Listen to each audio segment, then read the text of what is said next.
अस्सलाम वालेकुम। मैं अपनी नई वीडियो के साथ हाज़िर हूँ। तो जनाब आज मैं बना रही हूँ मैकरोनी की बिरयानी। तो चलिए जी रेसिपी स्टार्ट करते हैं। ऑयल मैंने हल्का सा गरम कर लिया है। अब मैं इसके अंदर प्याज ऐड कर रही हूँ। ये मैंने 4 बड़े साइज़ की प्याज ले ली थी और इसको मैंने कट कर लिया था। अब मैं इसके अंदर शामिल करने के बाद इसको मिक्स कर लेती हूँ और मिक्स करने के बाद मैं इसको इतनी देर फ्राई करूँगी कि ये गोल्डन ब्राउन कलर आ जाए इसका।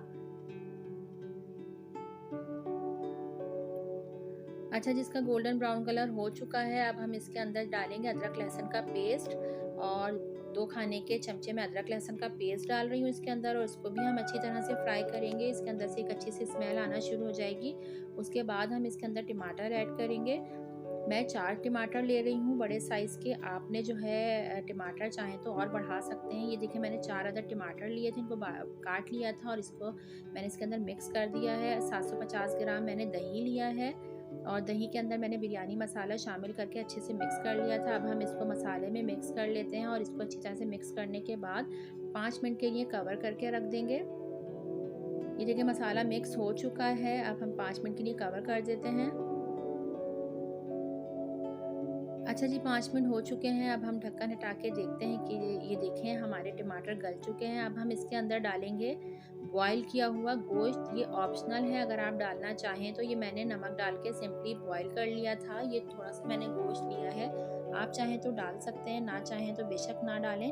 और इसको अब हम अच्छी तरह से मिक्स करने के बाद ड्राई कर लेते हैं इसका पानी। ये हो गया है मसाला हमारा तैयार। मैक्रोनी मैंने बॉईल कर लिए थे, 1 पैकेट मैक्रोनी लिए थे, उसमें से मैंने थोड़े से मैक्रोनी बचा लिए हैं, बाकी मैंने इसमें ऐड कर दिए हैं। बॉईल करने का तरीका पैकेट पर लिखा होता है। इसको अच्छी तरह से मिक्स कर लें, ज़्यादा चमचा ना चलाइएगा। ये देखिए मिक्स हो चुके हैं, मसाला हमारा हो गया है तैयार। तो चलिए जी हम आगे चावलों की तरफ चलते हैं। ये देखिए मैंने एक पॉट ले लिया है, उसके अंदर मैंने ऑयल डाल के इसको फैला लिया है और चावल मैंने कर लिए थे बॉईल। चावल मैंने 3 कप लिए थे और 1 कनी छोड़ के मैंने चावलों को बॉईल कर लिया था। अब हम इसकी तह लगा लेते हैं। पहले जो है हम चावलों की तह लगाएंगे, उसके बाद हमने मैक्रोनी डालने इसके ऊपर।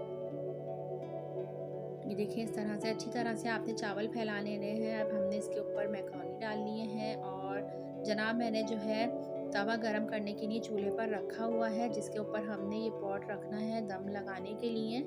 तो उसको हम पहले से गरम कर लेंगे। ये देखिए हम एक और तह लगा रहे हैं। तो ये बिरयानी बहुत अच्छी बनती है, ज़रूर ट्राई करिएगा। अगर पसंद आए तो ज़रूर कमेंट करके बताइएगा, शेयर करिएगा, लाइक करिएगा।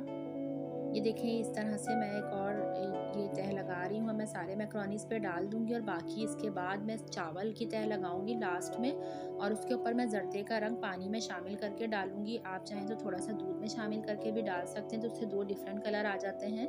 और इसके ऊपर आप चाहें तो नींबू काट के और टमाटर वगैरह काट के भी दम लगाने के टाइम रख सकते हैं, लेकिन मैंने सिंपली जर्दे का रंग डाला था। अब हम इसको कवर करने के बाद 15 से 20 मिनट के लिए चूल्हे पे रख देते हैं। ये देखें मैंने जर्दे का रंग डाल दिया है। अब हम इसको कवर कर लेते हैं। ये देखें जी मैंने कवर कर दिया है। अब हम इसको रख देते हैं चूल्हे पर 15 से 20 मिनट के लिए। पहले तेज़ आंच पे रखेंगे 5 मिनट, फिर उसके बाद हल्की आंच पे। अच्छा जी, ये हो गया है हमारी बिरयानी तैयार। तो देखिए मैं आपको ये दिखा देती हूँ। तो जनाब मैं रेसिपी पसंद आए तो ज़रूर बताइएगा। ये देखें अब मैं इसको डिश आउट कर लेती हूँ। ये मैं आपको दिखा देती हूँ। देखें तैयार हो चुकी है। अपना ख्याल रखिएगा, दुआओं में याद रखिएगा। अल्लाह हाफ़िज़।